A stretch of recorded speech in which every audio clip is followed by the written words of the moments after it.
Welcome to The Forgotten Soldier by Guy Sajer, a gripping and deeply personal story of a young soldier caught up in the chaos of the Eastern Front. These are his words. Let's begin. Our prayers were granted and we were able to march for 30 miles undisturbed. We were unpleasantly surprised to find no reserve positions in that distance, except for a few surveillance posts where the fellows, to their astonishment, were told to pack up and leave with us. We encountered no serious defensive efforts. The Russians could easily have continued their advance without firing a shot. On the second day of this third retreat, the most mobile portion of our battalion stopped and settled in to act as a covering force, while the rest continued westward. Some 2,000 men, among them myself, were stationed near a village which was not marked on any of the staff maps. As we arrived, the inhabitants fled into the thick forest. We established ourselves with light but motorized weapons. We had 4 minuscule tanks, which had been effective in Poland but were like toys compared to the T-34s. Their armament consisted of a double-barreled machine gun and a grenade thrower, and we used them principally as tractors to pull the 12 sleighs which made up our train. 4 half-tracks doubled as anti-tank machine gun posts and as a source of emergency power for our 6 trucks when they stuck in the deep snowdrifts. 3 enormous Zundap Russlin sidecars skated through the powdery snow, which often plugged the space between the front mudguard and tire, preventing that wheel from turning. Their engines were powerful enough to free the back wheel and the wheel of the sidecar, which was also motorized, and send the whole machine zigzagging forward, roaring from its twin exhausts, while the block driving wheel skated over the surface like the runner of a sleigh. 3 anti-tank guns completed our defense. With these weapons, which were suitable for chasing partisans, and the classic infantry weapons, machine pistols, mortars, light machine guns, and grenades, we had been ordered to stop 3 Russian divisions, including several armored regiments, for at least 24 hours. Lastly, our orders were to withdraw, even if our efforts should be triumphantly successful. Throughout our sector, whose front was roughly 60 miles long, groups analogous to ours were left behind, while the main body of troops withdrew to the west in a series of forced marches. The Russians, who had broken through further south, neglected our sector. There was no need for them to take any more losses pursuing an enemy who was withdrawing anyway. The Red Army left our harassment to the partisans, whose numbers were continuously increasing, and which soon reached proportions astonishing in a country nominally under our control.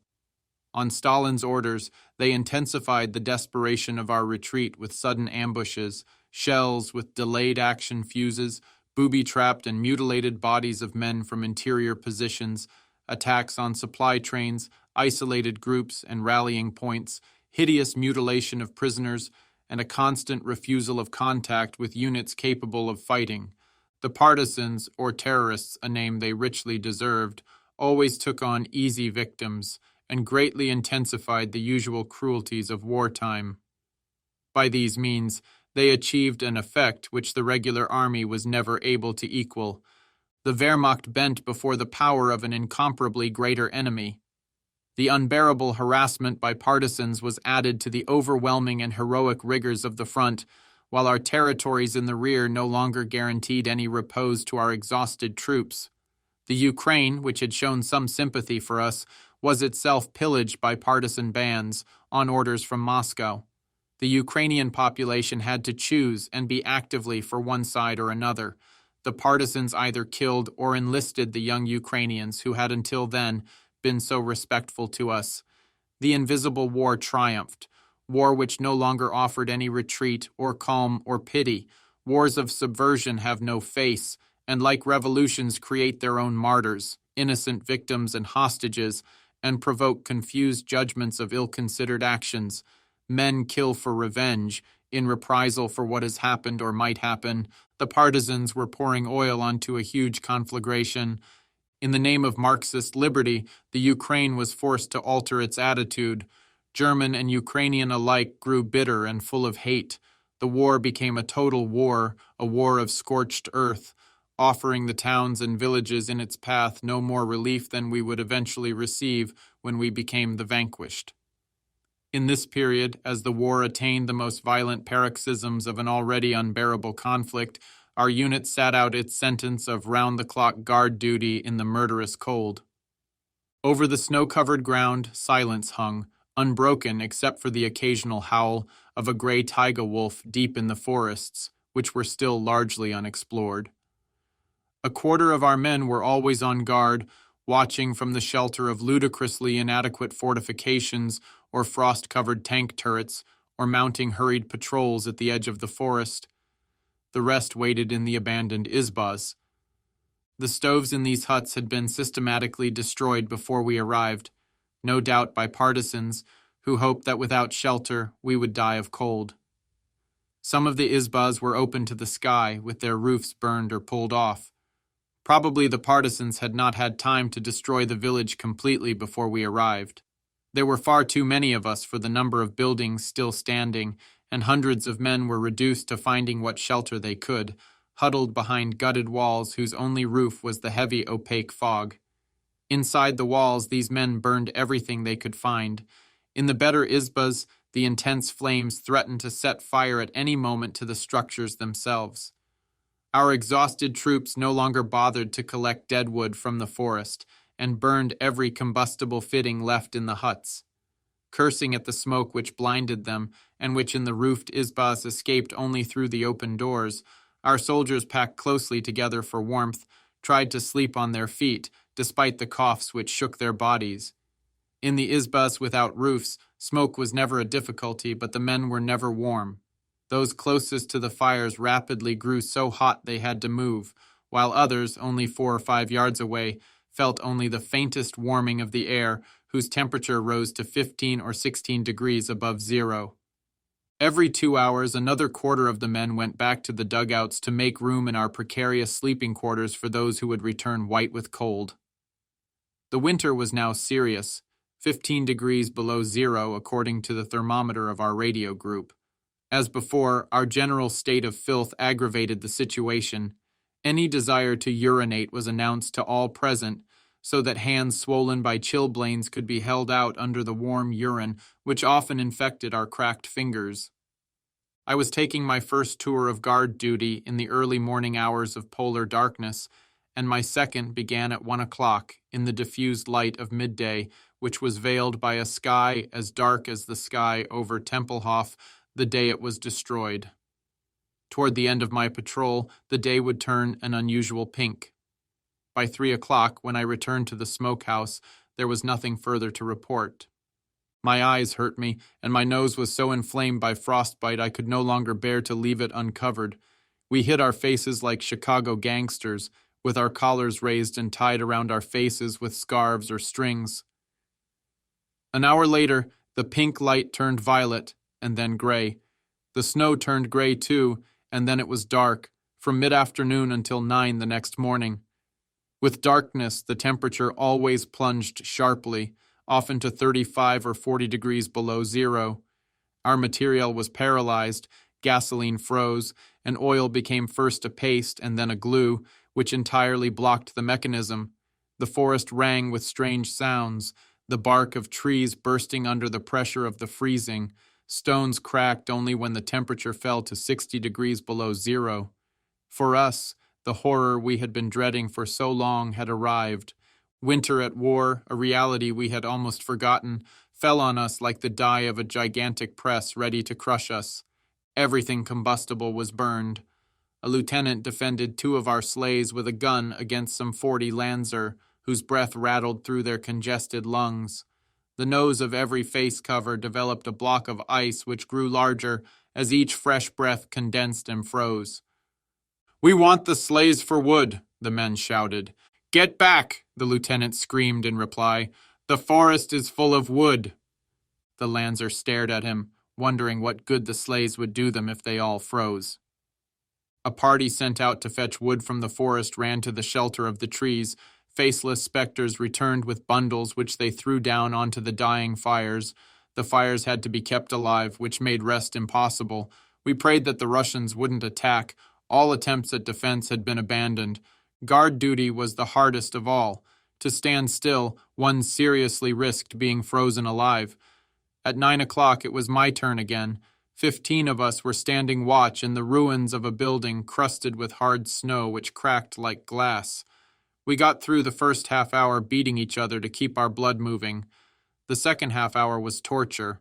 2 men fainted. We thrust our stiffened hands from our sleeves and clumsily tried to help them. Our gloves, part wool and part leather, were already full of holes and good for nothing. The pain in our hands and feet seemed to travel through our bodies and clutch at our hearts. 4 men carried the unconscious soldiers to the fires which gleamed in the darkness. If the Russians had come, they could easily have wiped us out. 1 man was running round and round in small circles, crying like a baby. The pain in my feet made me scream aloud. Despite orders, I abandoned my post and ran to the nearest izba. Shoving my way through a compact mass of soldiers, I stopped just short of the fire and fell grimacing to my knees. Then I thrust my boots right into the coals. They immediately began to crackle and hiss, and at the pain of contact between hot and cold, I burst into loud sobs. I was not the only one to cry, and there were others whose screams and moans were far louder than mine. The hour of release finally came, and we prepared to leave. The Russians had not swarmed down on us, and the steel of our frosted weapons, which had not been heated by explosions, glimmered bluer than ever in the horrible cold and looked as brittle as glass. Our men assembled listlessly, torn by a conflict of disloyalties which brought them close to madness.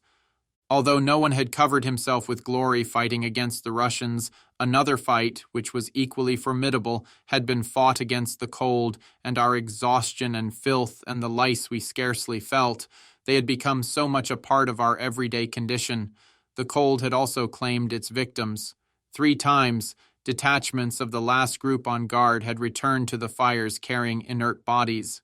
Pneumonia, generalized frostbite, and physical weakness had been unable to resist the overwhelming cold. For 3 men, their return to the fire came too late. 5 others were revived by flagellation and alcohol. In the motionless cold of the polar night, we covered the rigid corpses with snow, marking each improvised grave with a stick and a helmet. There was no time for sentiment or reflection. Those who were still, to their astonishment, among the living, were trying to shake off the general numbness enough to start our solidly frozen engines. The situation seemed desperate. Not one of the engines turned over. Feldwebel Sperlovsky stamped down on the pedals of his Zundap, which resisted the pressure his 190 pounds of flesh and bone could still bring to bear, and then cracked like a piece of dead wood. The metal itself seemed to be affected. We lit fires under the panzers to try to thaw them slowly before making any attempt to start them. For the cursing, gasping Lanzer, the effort was immense, straining our congested lungs, which whistled and rattled. Westredau himself was impatient. He had wrapped his boots in rags picked up during the retreat. "And we should have kept at least one engine running all night," he exclaimed. "It's elementary. This sort of carelessness could ruin all of us."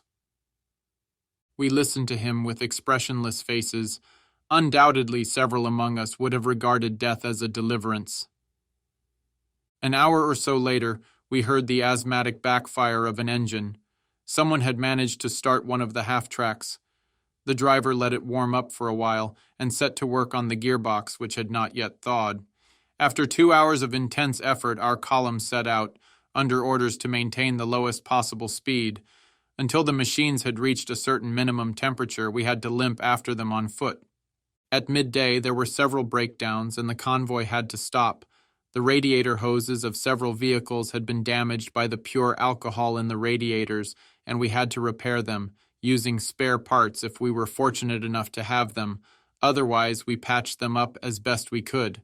While the work was in progress, we opened some cans of solidly frozen food, meat which could be chopped with an axe, a puree of peas and soya, with the consistency of cement, and a solid brick of wine. Our enforced stop cost us an hour. According to radio instructions, we had 1 more hour to rejoin the main body of troops.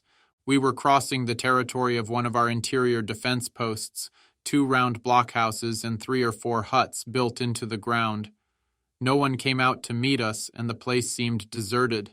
However, a plume of smoke was rising from one of the blockhouses.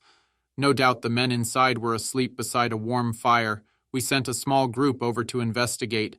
5 minutes later, one of them ran back to the column, his breath spreading around his face in white clouds. When he reached us, he stopped, gasping.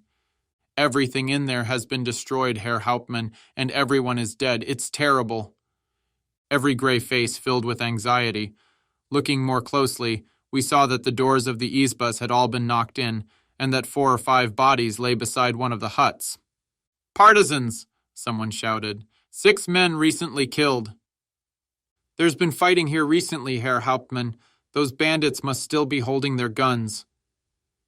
Another detachment went into the second blockhouse. There was a long, echoing explosion, and a geyser of earth and snow and fragments of wood shot into the air over the building. Wes Radau cursed aloud and ran toward the smoking bunker. We followed him. 3 men had just been torn to pieces. 2 were unrecognizable, while the third was gasping his last breath, rattling as the blood spurted from his body. Mixed into the rubble lay the bodies of 4 German soldiers who had been killed before we arrived. "Watch out for mines!" Wes Radau shouted. The word passed from mouth to mouth. Soldiers stopped at the door of the second blockhouse and looked in without daring to enter. 6 men who had been stripped almost naked and hideously mutilated were lying in pools of black, congealed blood. Some of the mutilations were so horrible that we couldn't look at them. 2 soldiers, men who had fought outside of Moscow, at Kursk, Bryansk, and Belgorod, and seen appalling horrors, hid their faces in their hands and walked away. None of us had ever seen anything so gratuitously horrible. Taking infinite precautions, a section removed the cadavers. 2 of them had been booby-trapped. We covered their bodies with debris, as we had neither the means nor the time to dig graves. To all of us, the tactics of the partisans seemed more ignoble and senseless than anything else we'd seen. Wes Radau led a ceremony of final farewell to the 18 massacred men. We removed our hats and caps and helmets and stood bareheaded in the snow. Ich hatte einen Kameraden. Our funeral song rang through the Stone Age setting of Russian winter with the discordant sonorities of thousands of voices. There were no flags or fanfares, only profound consternation. The spirit of revenge motivating the terrorists further destroyed the fragments of understanding so far spared by the war. Our men could not accept it. If they could still bear the torment of the trenches with heroic resolution, they could not accept the treachery of the partisans.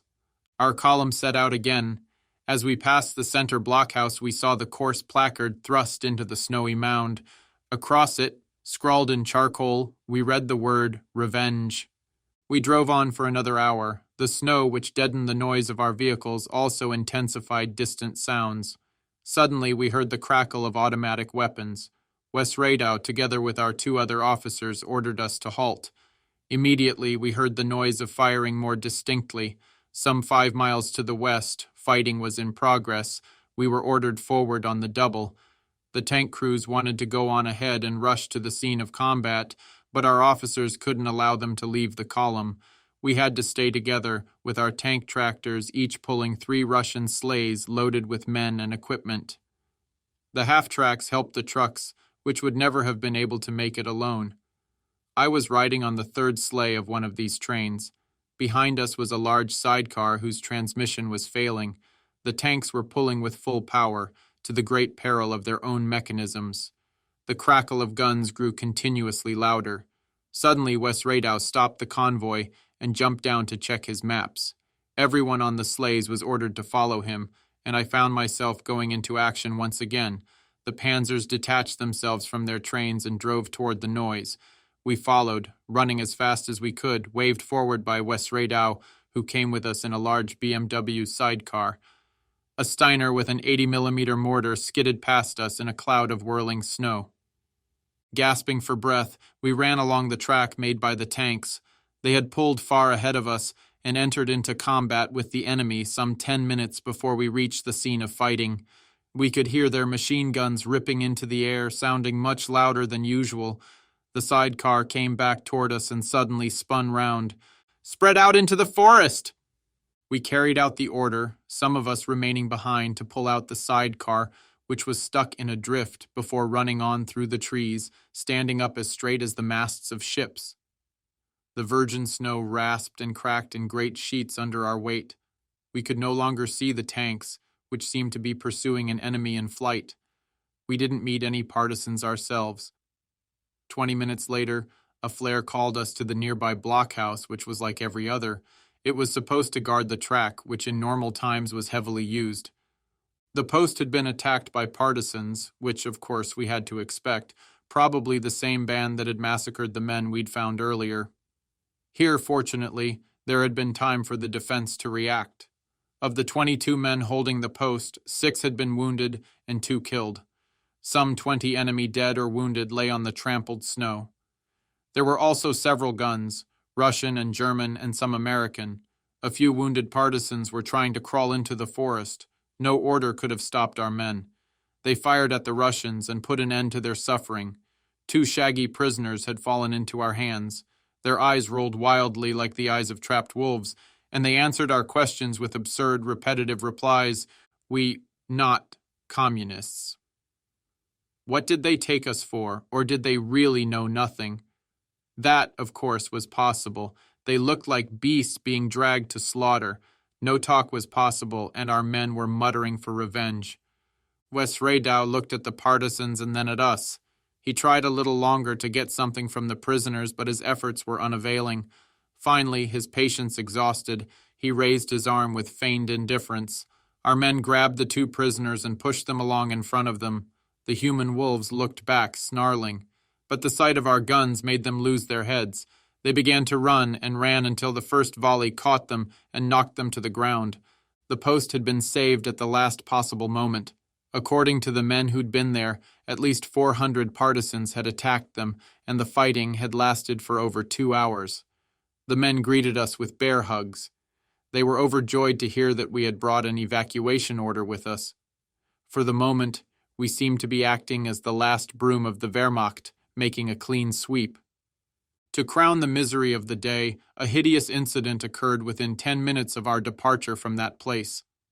The sidecar at the head of the column, preceding the first tank by some 30 to 40 yards, drove back onto the track, moving through the snow with considerable difficulty. A tank followed it, rolling over the same ground. Suddenly, an explosion shook the earth and reverberated through the air. Frozen snow showered down with a crystalline sound from the heavily laden branches all around us. The tank had been blown off its tracks and torn open from below. We could hear the roar of the flames as fat plumes of smoke rolled out from beneath the machine, spreading over the icy ground. The men on the sleighs which followed reacted immediately. One of the junior officers jumped onto the turret of the tank to try to free the frantic men inside, who were probably seriously wounded. Others ran to help, while the infantry spread out on either side of the road, to be ready for any eventuality. By now the tank was wrapped in thick black smoke, and we could do nothing to help the trapped men.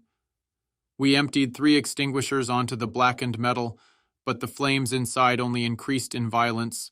The sleighs were hastily drawn back, as the tank's reservoir poured out 40 gallons of flaming gasoline, which spread across the snow. In panic, the scorched Lanzer yielded to the fire whose black plumes of smoke were climbing into the dark sky.